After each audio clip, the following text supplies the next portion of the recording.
कर्नाटक से शुरू हुआ हिजाब विवाद सारे देश में फैल गया है। देश भर में प्रदर्शन हो रहे हैं। यूपी के जौनपुर में उडुपी जैसा मामला सामने आया है। एक छात्रा ने दावा किया है कि उसे हिजाब पहनने की वजह से क्लास से निकाल दिया गया। इस बीच कल कर्नाटक हाईकोर्ट ने फैसला आने तक स्कूल कॉलेज में धार्मिक कपड़े पहनने पर रोक लगा दी है। कोर्ट इस मामले में अगली सुनवाई सोमवार को करेगा।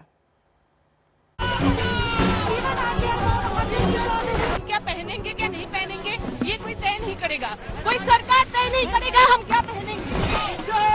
हमारा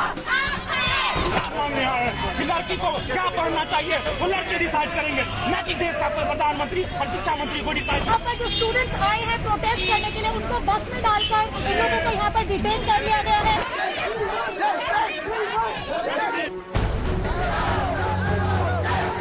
कर्नाटक से शुरू हुआ हिजाब का विवाद अब देशव्यापी हो गया है।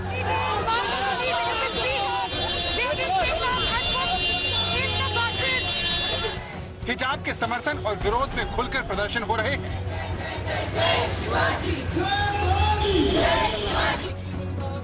सबसे ज्यादा माहौल हैदराबाद का गर्म, जहां महिलाओं ने बुर्का पहनकर सड़क पर हिजाब का समर्थन किया।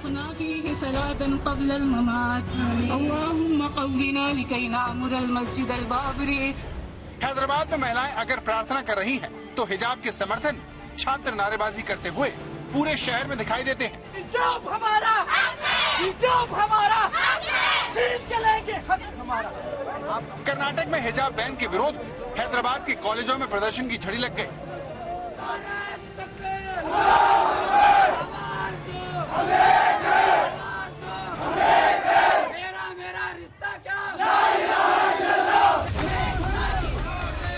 हिजाब के समर्थन में होते प्रदर्शनों को देखकर हिंदू संगठन भी सक्रिय हो गए हैं।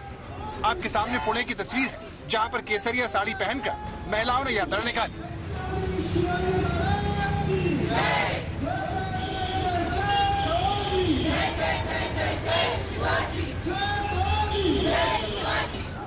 इस तरह कर्नाटक के स्कूल से शुरू हुए इस विवाद की गिरफ्त सारा देश आ चुका है, जिसे लेकर कर्नाटक हाईकोर्ट में लगातार तीसरे दिन की सुनवाई हिजाब समर्थकों को झटका लगा।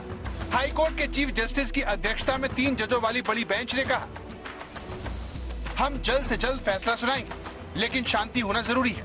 अदालत इस मामले में सोमवार को अगली सुनवाई करेगी। हम देखेंगे कि हिजाब पहनना मौलिक अधिकार है या नहीं। इस मामले में फैसला आने तक शिक्षण संस्थान खोले जा सकते हैं, लेकिन फैसला आने तक स्कूल कॉलेजों में धार्मिक ड्रेस पहनने पर रोक रहेगी।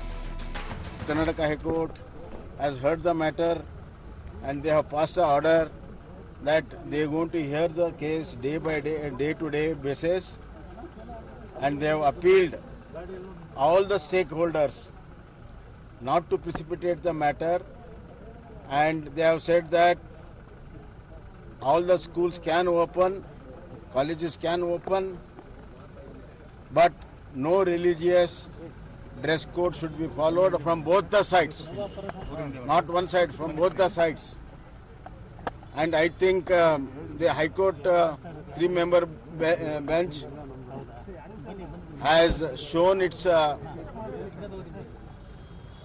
intent to have a peaceful atmosphere to do the proceedings and give a... high court ने भले ही इस विवाद को कुछ दिनों के लिए टाल दिया हो, लेकिन ये विवाद नए नए शहरों में फैलता जा रहा है। उत्तर प्रदेश के जौनपुर में हिजाब मुद्दे की आग पहुंच गई और दावा है कि जिले के तिलकधारी महाविद्यालय में हिजाब पहनकर आने पर एक प्रोफेसर ने एक छात्रा को क्लास से बाहर निकाल दिया। उन्होंने कहा इस टाइम जो कर्नाटक में हो रहा है गर्ल्स मुस्लिम महिलाओं के साथ बहुत अच्छा हो रहा है, उस तरह का नियम अपने यूपी में भी लागू होना चाहिए। हमने कहा सर ऐसा क्यों? उन्होंने कहा कि अपने टीडी कॉलेज में भी ऐसा नियम लागू होना चाहिए। उन्होंने कहा ज्यादा बकवास मत करो और तुरंत उन्होंने मेरा अपमान किया और उन्होंने कहा हिजाब लगाने वाली लड़कियों का अधिकार नहीं है क्लास करने का। जरीना बीए फाइनल ईयर की छात्रा है, जिसके इस आरोप के बाद कॉलेज प्रशासन जांच का भरोसा दे रहा है। मीडिया के माध्यम से संज्ञान में आया है, तो मैं इसकी जांच करवाता हूँ और मैंने छात्रा को और छात्रा के पिता को और संबंधित व्यक्ति को बुलवाया है और देखता हूँ, पूरे प्रकरण की जांच करता हूँ, फिर आगे जो उचित होगा। कर्नाटक के हिजाब विवाद की गूंज बिहार के मुस्लिम बहुल आबादी वाले किशनगंज में भी सुनाई पड़ी। हिजाब के समर्थन में मुस्लिम छात्राओं ने शहर में जुलूस निकाला, नारेबाजी की।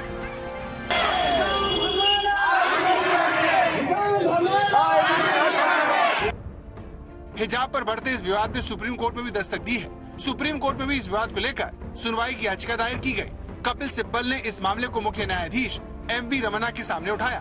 कपिल सिब्बल ने दलील दी, स्कूल कॉलेजों को बंद करना पड़ा है, लड़कियों पर पत्थरबाजी हुई है, इम्तिहानों में सिर्फ 2 महीने रह गए हैं। इस पर मुख्य न्यायाधीश का कहना था कि इस मामले पर कर्नाटक हाईकोर्ट में सुनवाई हो रही है, अभी सुनवाई करना जल्दबाजी होगा। कपिल सिब्बल का तर्क था कि ये विवाद पूरे देश में तेजी से फैल रहा है, इसीलिए इस पर फौरन सुनवाई करने की जरूरत है। लेकिन मुख्य न्यायाधीश ने सुनवाई की अर्जी नहीं मानी। देश की सबसे बड़ी अदालत में हाई कोर्ट के फैसले का इंतजार करना जरूरी समझा। लेकिन लगता है इस मुद्दे पर विरोधियों और समर्थकों को इंतजार करना गवारा नहीं है। आज तक ब्यूरो।